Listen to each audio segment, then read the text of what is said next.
Pemirsa, Badan Amil Zakat Nasional atau Basnas merenovasi berbagai rumah di kawasan padat penduduk di DKI Jakarta. Seperti di wilayah Kampung Melayu Jakarta Timur, di mana Basnas merenovasi 45 rumah secara gratis. Melihat banyaknya permukiman di ibu kota yang padat penduduk, Badan Amil Zakat Nasional atau Basnas DKI Jakarta mencanangkan program bedah kawasan. Berkolaborasi dengan Pemprov DKI Jakarta, Basnas DKI merenovasi rumah-rumah warga prasejahtera di kawasan padat penduduk. Di Kampung Melayu Jakarta Timur, Basnas merenovasi 45 rumah warga di 2 RW agar terlihat rapih dan nyaman dihuni. Sebelumnya sejumlah rumah di kawasan ini mengalami kerusakan akibat sering diterjang banjir. Basnas mengubah arsitektur rumah-rumah warga secara gratis menjadi rumah berbentuk rumah panggung.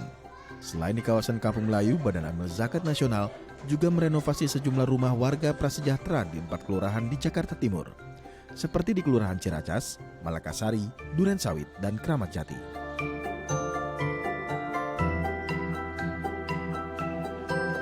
Ya, untuk membahas seperti apa program bedah kawasan yang dilakukan oleh Basnas ini, saat ini kami telah terhubung langsung bersama dengan Bapak Insinyur Saad Soeharto Amjad selaku Wakil Ketua 2 Bidang Distribusi dan Pendayagunaan Basnas DKI Jakarta. Selamat pagi, Pak Saad. Apa kabar, Pak? Alhamdulillah, baik. Selamat pagi, Bung Andrew. Baik, Pak Saad, ini bisa diceritakan seperti apa sebetulnya program ini dan bagaimana bisa menentukan titik-titik kawasan yang akan direnovasi? Baik, sebenarnya program ini berawal dari keprihatinan kita bersama ya. Sebagaimana kita ketahui, kemiskinan di Jakarta itu kan meskipun paling rendah, ya kurang lebihnya kan 4,26%. Kan tetapi jumlahnya cukup signifikan itu. Jumlahnya 496 ribuan orang. Nah, dari 496 ribuan orang ini pastinya ada yang tidak mampu untuk merenovasi rumahnya dan akhirnya ambruk, tidak layak huni dan lain sebagainya. Nah, kepada mereka sebenarnya kita mempunyai program bedah rumah. Setiap tahunnya itu 400-an rumah kita bangun. Kan tapi kita kalau 400-an rumah itu hanya 1/1000 dari jumlah orang miskin di Jakarta. Jadi kalau misalnya kita mau merombak semuanya perlu 1000 tahun. Tentu perlu percepatan seperti ini.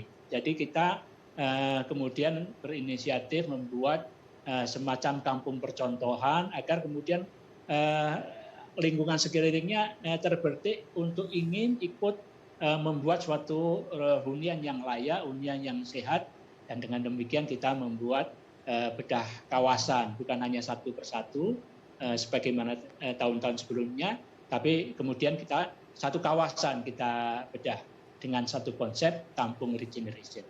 Itu Bung Andrew. Baik, jadi kalau bedah kawasan ini tidak hanya 1-2 rumah ya, tapi satu kawasan semuanya direnovasi, dibedah, diperbaiki. Seperti Betul, itu ya, betul. Pak? Betul. Baik, lalu apakah ada fasilitas-fasilitas publik juga di sana? Karena kan melihat bedah kawasan ini banyak gitu ya yang diperbaiki. Apakah ruang-ruang publik juga ikut direnovasi dan dibuat? Siap. Jadi memang begitu. Konsep awalnya Pak Gubernur punya satu konsep namanya kampung regeneration. Kita melihat kerentanan di kampung tersebut apa. Kalau misalnya kerentanannya banjir, tentu kita perbaiki kerentanan tersebut sehingga mereka lebih tahan, lebih ramah. Kalau kerentanannya karena kebakaran, tentu kita memperbaiki lingkungan agar lebih tahan terhadap kebakaran. Kalau kerentanannya kohesivitas sosial, tentu kita perlu ruang terbuka, ruang yang bisa menjadi komunikasi dari seluruh elemen masyarakat. Nah, kebetulan di Kampung Melayu ini kita melihat kerentanannya dari banjir yang menjadi semacam rutinitas di kampung tersebut. Maka kemudian kita perlu mendesain lingkungannya agar tahan terhadap kerentanan banjir tersebut. Maka kemudian kita buat menjadi rumah panggung. Tentu kemudian kita menyiapkan pula saluran drainase yang lebih bagus, kemudian sumur resapan yang memenuhi standar SDA, tapi juga kita memperkuat potensi dari masyarakat. Masyarakat di Kampung Melayu kebetulan memiliki potensi pembuat, agak terkenal itu di Jakarta, pembuat kue mangkok. Nah, sehingga kita buat satu kawasan yang memudahkan mereka melakukan aktivitas ekonomi untuk menjual kue mangkok. Juga ada kawasan belajar, sehingga kita lihat di situ ada router wifi ya di situ, agar mereka pelajar sekarang kan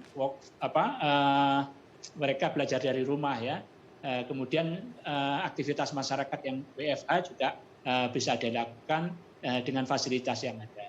Sehingga kita harapkan itu menjadi kehidupan baru di kampus. Itu Mas Anda.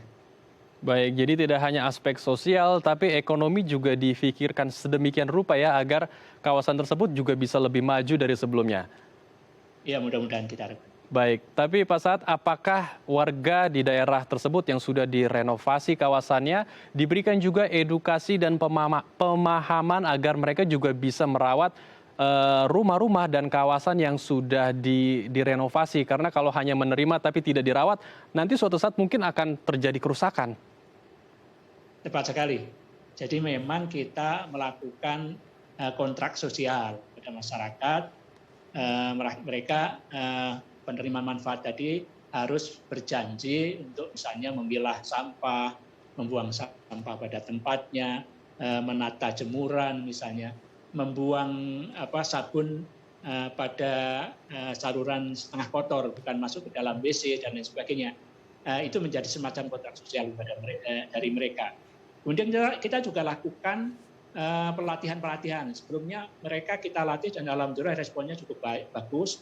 Para pemuda kita latih untuk tanggap bencana, ibu-ibu kita latih misalnya jumantik dan lain sebagainya, dan paskanya pun juga soft infrastruktur kita buat ya, agar mereka memiliki secara tahap lebih lama mereka bersama-sama dengan masyarakat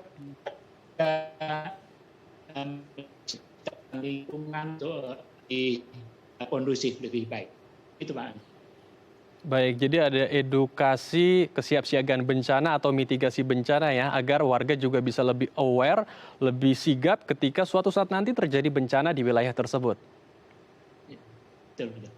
Baik, tadi di tayangan saya juga sempat melihat ada beberapa rumah yang dibuat seperti rumah panggung. Apakah ini juga ada tujuan tertentunya, Pak Saad? Ya, memang kalau yang di Kampung Melayu ini kerentanannya dari banjir. Jadi hampir agak rutin kampung tersebut itu terkena banjir. Oleh karena itu untuk mitigasi bencana, kalau misalnya terjadi banjir agar kerugian mereka juga tidak terlalu tinggi, maka kemudian kita buat konsep rumah panggung tersebut. Konsep rumah panggung ini diharapkan kalau terjadi banjir mereka barang-barang penting itu bisa kita selamatkan di atas dan evakuasi bisa dilakukan dengan lebih mudah. Perlu diketahui di sana pernah mencapai elevasi tertinggi sekitar 3 meter lebih. Jadi itu tentu perlu kesiagaan bencana yang lebih dan itu kita masukkan dalam desain. Desain rumah panggung tersebut juga kemudian memberi ruang di ruang bawahnya agar lebih leluasa, lebih luas, dan itulah aktivitas ekonomi kita introduksi di situ, termasuk juga aktivitas pendidikan dan sosial. Begitu, Mas. Baik, ini luar biasa sekali ya. Jadi mendevelop, mengembangkan sarana dan prasarana, kemudian sosial juga, dan juga ada kegiatan ekonomi, serta ada edukasi mitigasi bencana yang dihadirkan di kampung tersebut. Sehingga kita harapkan wilayah tersebut jauh lebih pesat majunya dibandingkan sebelumnya. Baik, terima kasih telah bergabung bersama kami, Pak Saad. Selamat kembali beraktivitas kembali. Baik pemirsa, usai jeda kami akan menghadirkan informasi menarik dan inspiratif lainnya. Tetap bersama kami di Halo Indonesia.